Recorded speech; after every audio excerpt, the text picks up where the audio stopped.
नमस्कार दोस्तों, मैं हूं लोकेंद्र मिश्रा और आप सबका स्वागत है इस वीडियो में। ये करंट अफेयर्स का एक टॉपिक है। ब्रिक्स के फॉरेन मिनिस्टर्स की जो मीटिंग हुई है उसके बारे में इस वीडियो में हम डिस्कस करने वाले हैं। इस वीडियो में हम ये भी समझेंगे कि ब्रिक्स समूह क्या है और इसके बारे में, इसके फॉर्मेशन से लेकर अब तक की इस यात्रा के बारे में भी थोड़ा बहुत समझेंगे। तो सबसे पहले हम बात करें कि ब्रिक्स का फुल फॉर्म क्या होता है।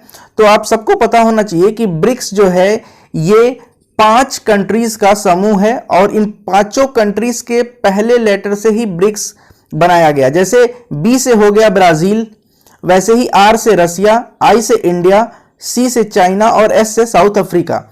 अब देखिए, सबसे पहले जब इसकी शुरुआत हुई थी, ब्रिक्स देश जब सबसे पहले ये समूह बन रहा था, तो इस समूह की शुरुआत हुई थी 2006 में। 2006 में इस समूह में केवल 4 कंट्रीज थे। तब इसको ब्रिक्स ना कह के ब्रिक कहा जाता था, BRIC। और ब्रिक की अगर हम बात करें तो ब्रिक का मतलब होता है ब्राजील, रसिया, इंडिया और चाइना। केवल यही 4 कंट्रीज थी जबकि शुरुआत में ब्रिक्स का फॉर्मेशन हुआ।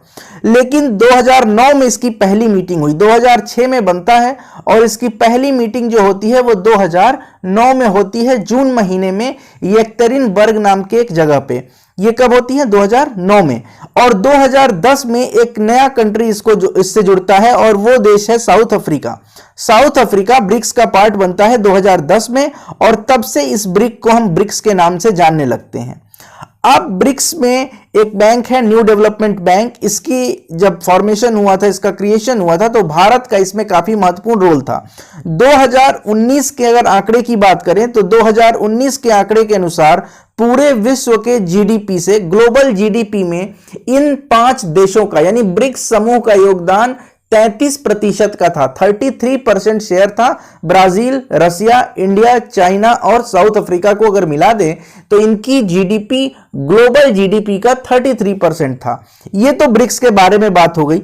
अब हम जरा चलते हैं करंट अफेयर्स की बात करते हैं कि ब्रिक्स की जो रिसेंट मीटिंग हुई है वो क्या थी। तो ये जो मीटिंग है ये ब्रिक्स के फॉरेन मिनिस्टर्स की मीटिंग है। मतलब हर एक ब्रिक्स का जो मेंबर है देश, उसके फॉरेन मिनिस्टर्स मीट करेंगे। जैसा कि आप देख सकते हैं यहां पे हर एक देश, ब्राजील है, रसिया है, इंडिया है, चाइना है और साउथ अफ्रीका है। इस ब्रिक्स मीटिंग की जो फॉरेन मिनिस्टर्स की मीट हुई है, इसका प्रेसिडेंटशिप किसके हाथ में था? तो वो था भारत के हाथ में। यानी कि इस सम्मेलन की, इस बैठक की अध्यक्षता भारत ने की है और भारत की तरफ से डॉक्टर एस जयशंकर, जो कि हमारे विदेश मंत्री हैं, इसमें भाग लिया इन्होंने। अब हम बात करें कि ब्रिक्स के इस मीटिंग से क्या चीजें निकल के सामने आती हैं। तो ब्रिक्स की एक जॉइंट स्टेटमेंट आई है। ये जॉइंट स्टेटमेंट का मतलब क्या हुआ? जॉइंट स्टेटमेंट का मतलब हुआ इन 5 देशों ने मिलकर एक जॉइंट स्टेटमेंट दिया है जिन विषयों पर इनकी बातचीत हुई है उसके बारे में। तो पहला जो विषय है वो है मल्टीलैटरल सिस्टम को सुधारने के लिए। मल्टीलैटरल सिस्टम को सुधारने के लिए जो इन लोगों ने बातचीत की है वो आपकी स्क्रीन पे दिख रहा होगा। पहला पॉइंट है, should make instrument of global governance more inclusive, representative and participatory and better attuned to contemporary realities with more meaningful participation of developing and least developed countries.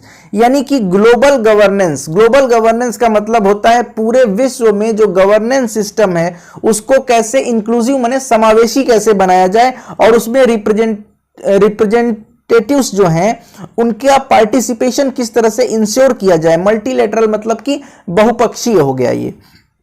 Second part है, should be based on inclusive consultation and collaboration. देखिए, जब कोई समावेशी विकास की बात करते हैं या समावेशी रिप्रेजेंटेशन की बात करते हैं तो वो सबके पार्टनरशिप से और कंसल्टेशन से चलता है। तो इसके बारे में इन्होंने बात की।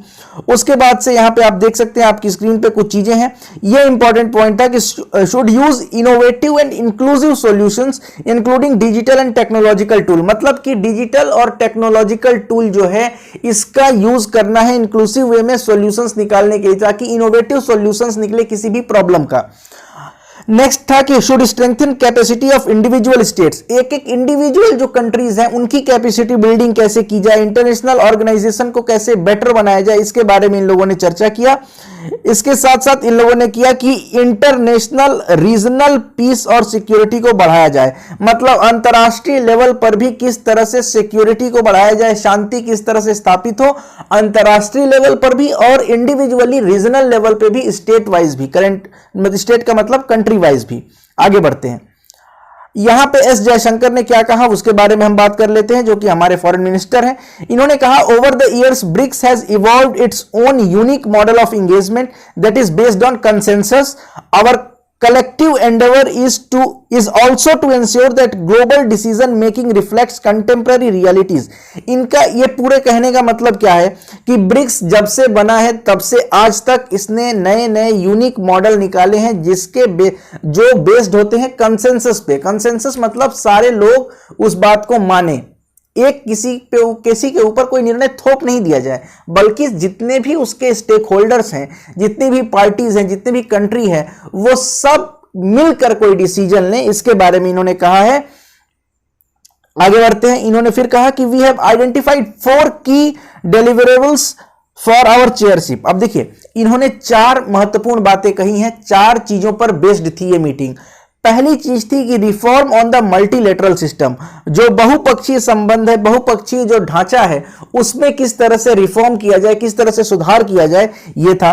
दूसरा पॉइंट है वो है काउंटर टेररिज्म कोऑपरेशन, यानी कि ये सारे देश मिलकर, ब्रिक्स समूह मिलकर किस तरह से आतंकवाद के विरोध में एक सशक्त नेता के तौर पे, सशक्त नेतृत्व के तौर पे ये उभरे और आपसी सहयोग से काउंटर टेररिज्म मतलब टेररिज्म पे भारी पड़े, किस तरह से उसका हल निकाले, इसके बारे में चर्चा हुई। उसके बाद है using digital and technological solutions, इसके बारे में मैंने बात की।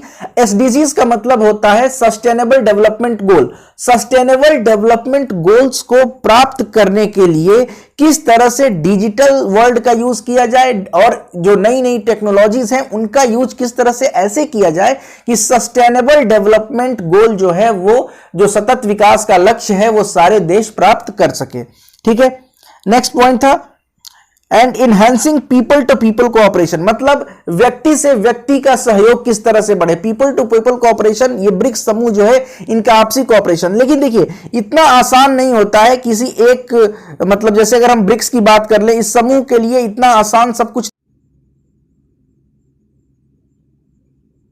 तो जैसा कि मैंने कहा कि ब्रिक्स के लिए भी इतना आसान नहीं है सारा कुछ कर लेना, क्योंकि चूंकि इसमें अधिक देश मिले हुए हैं, 5 देश हैं, तो पांचों देशों का अपना एक इंडिविजुअल हित भी होगा, वो अपना हित साधने की कोशिश भी करेंगे और ये बिल्कुल गलत भी नहीं है, अपना हित सब देखते हैं। तो अब ब्रिक्स के सामने कुछ चैलेंजेस आ जाते हैं। वो चैलेंजेस क्या हैं? पहला चैलेंज तो यही है कि हर एक स्टेक होल्डर यानी कि हर एक कंट्री अपना हित देखने लगता है, जो कि वो देखेंगे, ऑब्वियस सी बात है। लेकिन इस मंच की उपयोगिता तभी है जब अपने हित के साथ साथ इस पूरे समूह के हित को भी साधने की कोशिश की जाए। दूसरी चीज है कि भारत और चाइना और रसिया, ये तीनों ऐसे देश हैं जो आगे बढ़ना चाहते हैं। बढ़ना तो सारे देश चाहते हैं, लेकिन ये तीनों देश ऐसे हैं जो कि इसमें बड़ी कंट्रीज के रूप में सामने आते हैं, इंडिया, रसिया और चाइना। अब इंडिया, रसिया और चाइना चूंकि बड़े कंट्री हैं, तो इनके अपने जो हित हैं वो कभी कभी भारी पड़ने लगते हैं इस ग्लोबल, इस पूरे ग्रुप के हित के ऊपर। कभी इनका इंडिविजुअल जो हित है वो भारी पड़ने लगता है। नेक्स्ट पॉइंट ये है कि भारत और चाइना के बीच में जो संबंध है ये ठीक नहीं चल रहे हैं। अब इंडिया और चाइना के रिलेशन चूंकि अच्छे नहीं चल रहे हैं, तो कहीं ना कहीं ब्रिक्स की मीटिंग्स में भी और ब्रिक्स के कार्यप्रणाली पर भी इसका असर पड़ना लाजमी है। अब लेकिन इससे एक फायदा भी है, अगर इन दोनों के बीच में किसी तरह की दिक्कत है तो ब्रिक्स एक अच्छा प्लेटफॉर्म भी हो सकता है जो इनके बीच के सॉल्यूशंस निकालने में मदद कर पाए। ठीक है, तो इस तरह से हम देख सकते हैं कि ब्रिक्स एक महत्वपूर्ण समूह है जिससे कि पूरे विश्व के जीडीपी का हमने देखा कि 33% हिस्सेदारी है। और फिर आगे की करंट इशू के बारे में हमने चर्चा किया कि रिसेंट मीटिंग में क्या हुआ। इसका चेयरमैनशिप भारत के हाथ में था, तो डॉक्टर एस जयशंकर जो थे वो इसके चेयरमैन थे, इस मीटिंग के प्रेसिडेंट थे, अध्यक्ष थे। बहुत बहुत धन्यवाद आप सबका ये वीडियो देखने के लिए। आशा करता हूं कि आपको सारी बातें अच्छी तरह से समझ में आई होंगी।